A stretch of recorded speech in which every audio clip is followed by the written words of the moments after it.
Orange Democratic Movement National Executive Committee has kicked out its members of parliament who have been associating with President William Ruto or who openly defected to UDA party. The opposition party has expelled MPs Elisha Odhiambo, the again member of parliament, Karoli Omondi, Suba South, Gideon Ochanda from Bondo, Felix Oduor, Jalan'go, and Kisumu Senator Tom Ojienda.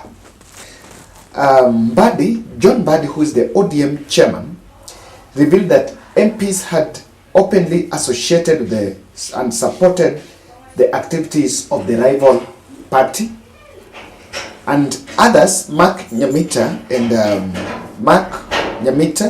Uriri MP, and Paul Oduor Rongo, have also been asked to tender an apology and also to pay a fine of 1 million, including Esther Passaris, the Nairobi women representative, has also been demanded that he should pay a lump sum of 250 shillings and also tender apology.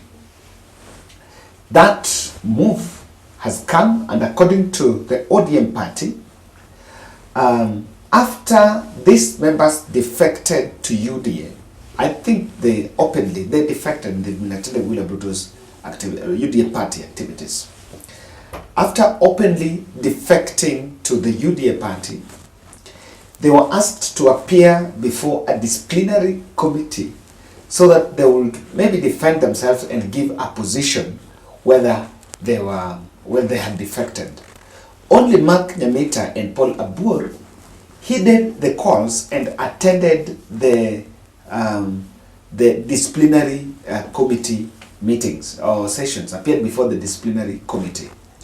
The other members of parliament that I've mentioned declined to go and attend the disciplinary committee, to appear before the disciplinary committee, and instead they demanded that those sessions not to be held in the ODM Orange House, but they should be moved in another place, because they declared that some of them would actually be harassed and will not get a very good treatment, a fair treatment, and they appear in the committee which was supposed to sit in the Orange House.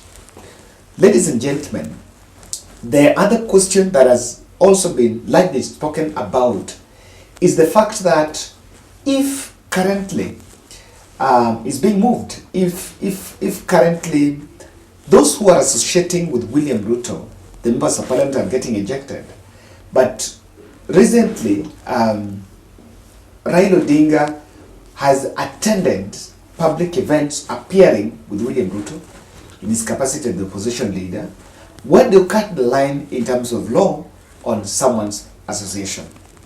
However, there is also a context. There is something that has been happening recently.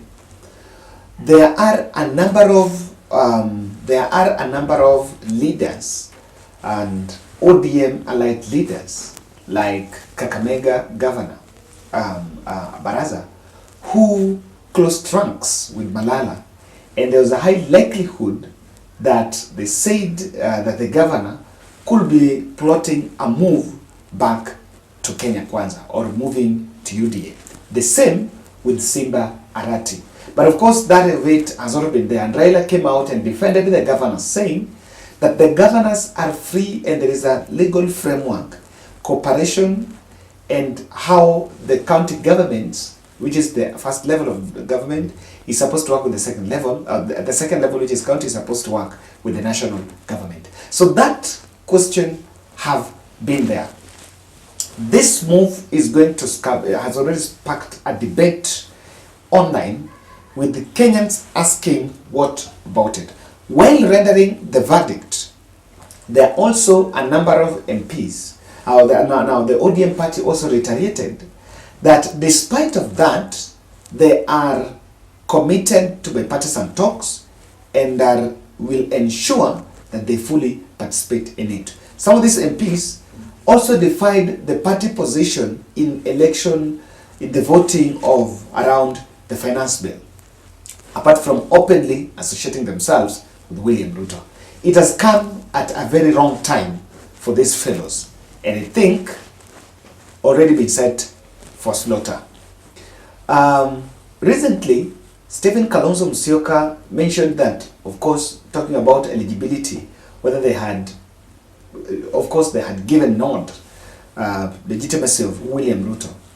And when that question emerged, on the discipline of political parties, the question has never been, and that is what I want to construct that clearly, it has never been that MPs are wrong to work with William Ruto because Azimio is questioning legitimacy. But it has been about the discipline of political parties. That if you decamp from the party that sponsored you to the National Assembly, then the most honorable thing you need to do is also to ensure that you relinquish that position and go back to the voters so that you seek fresh mandate. It's not yet clear, but there are also reports that some of these MPs had failed to give the monthly contribution which is supposed to be given to the party and the party that sponsored them to the National Assembly, it is a stipend. It is some monthly contribution. What is Raila Odinga game plan with this coming now, this move? It's not a coincidence that this is coming.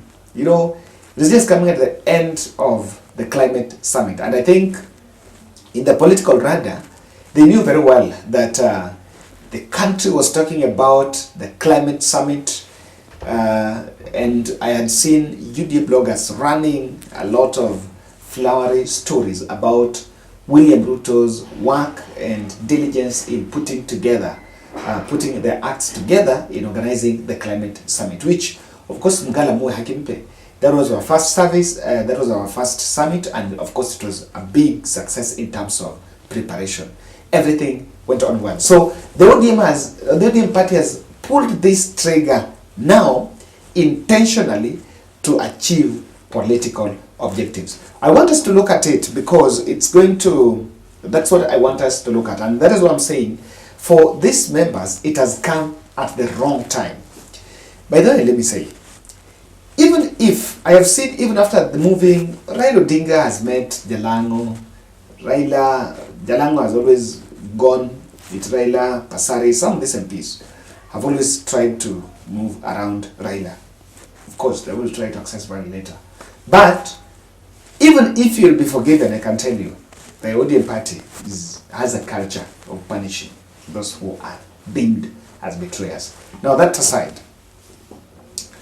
Raila Odinga is taking, and the ODM party is putting the last scheme to dismantle the rebels back in Nyanza.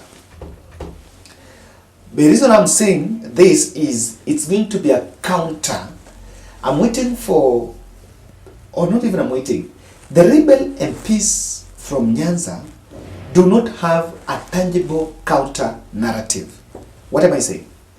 When they supported government, their plan or their statement was that they have gone for development. But even since going for development, there is nothing tangible. There is no tangible transformation on ground that can clearly be attributed to the fact that they have a working relationship with the president, William Ruto. No. Recently, there was PDL, Petroleum Development Levy, that was rolled out to help in maintenance of roads. It is reported, it was highly reported that it is only Nyanza region amongst all the other regions that did not benefit from road maintenance. It was only Nyanza region amongst all the regions. It was only Nyanza region that did not benefit from the road maintenance. So the development that they've been talking about has not been there, and nothing translating to development on ground. So number two, we just came recently, there was a public uproar from the Nyanza region because during the just concluded mass action, there was something that came up.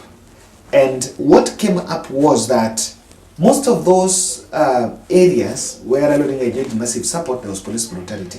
And despite of leaders being around William Ruto, they could not voice their concerns around the same issue. Number two, this trigger has also been done by ODM to ensure, to send a message that even as the talks continue, we are going to create the two. You know, there have been a proposition of creation of the opposition leader and so on. There is a clear line that the outcome of bipartisan talks will not water down the party positions, or rather the independence of political parties. What many might have seen is maybe we're going to have ceasefire. Of course we're going to have ceasefire, but that ceasefire do not mean that now different parties are going to hold up on Kenya Kwanza. Or rather now that there's no problem even now absorbing political parties. And the move that Raila is making here is this. Because of the current bipartisan talks environment and the ceasefire that is going on, government has been taking advantage, pro-government side have been taking advantage to raid the opposition parties. Raila was in Narok the other day. After it was blocked, the next day I saw a clip by Patrick Ontutu and a host of ODM leaders from Narok allegedly decamping to government side, and they were with the governor. So there is a message that Raila is passing, that even as bipartisan talks puts a framework of ceasefire, we must put in place political party discipline. Because the reason why this working relationship is to be built, is to be there, is not what happened during Uhuru Raila, where there was that working relationship and the parties merged. This time round, there is a message Raila is passing that we're going to ceasefire, but you're not going to absorb our party. Number three, Raila is looking at a strategy or probability of pushing a by-election. And a by-election will put Ruto on the spot, because I tend to think clearly,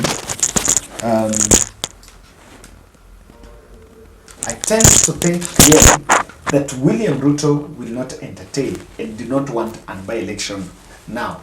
So this is part casting the wide net to see, can we get a re-election? That's my take.